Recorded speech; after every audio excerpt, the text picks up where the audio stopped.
सदर डॉक्टर आरिफ अलवी ने कहा है कि सिनफी इम्तियाज जैसे रवैयों का तदारुक माशरे की जिम्मेदारी है। खवातीन को माशी तौर पर बाख्तियार बनाकर ही तरक्की और खुशहाली की मंजिल हासिल की जा सकती है। इस बारे में तफसील से आगाह करेंगे इकरामुल्लाह महसूद।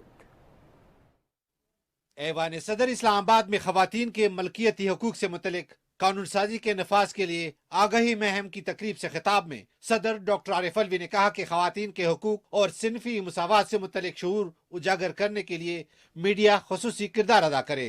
माशरे की इस्लाह के लिए मेंबर और मेहराब का किरदार कलीदी है। उलमाए किराम इस बारे में आगाही पैदा करें कि इस्लाम में कहीं भी हुजूम के हाथों मामलात का फैसला करने का कोई तस्वर नहीं। मस्जिद और मिंबर से जो आवाज़ जाती है इस्लाह की, वो बड़ी ताकतवर है। वो कोई सेकुलर अंदाज से या किसी और तरीके से वो बात नहीं पहुंचती, वो पुलिस के ज़रिए नहीं पहुंचती। वो मस्जिद और मिंबर के ज़रिए हमने बहुत सारी कामों के अंदर एक कोऑपरेशन हासिल किया है जो बेहतरीन कोऑपरेशन है। उनकी ख्वाहिश भी यही है, यानी ये वो कैफियत नहीं है कि हम कह रहे हैं तो आप करें।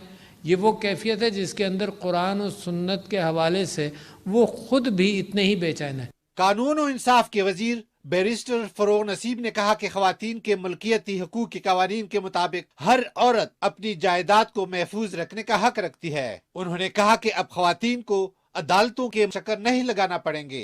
कानून और इंसाफ की पार्लिमानी सेक्रेटरी मलिका बुखारी ने कहा कि खवातीन की जायदाद का तहफ़्फ़ुज़ तहरीके इंसाफ के मंशूर में था। वफाकी दारुल हुकूमत के अलावा पंजाब और खैबर पख्तूनख्वा में इन कवानीन का निफाज हो चुका है। इस्लामी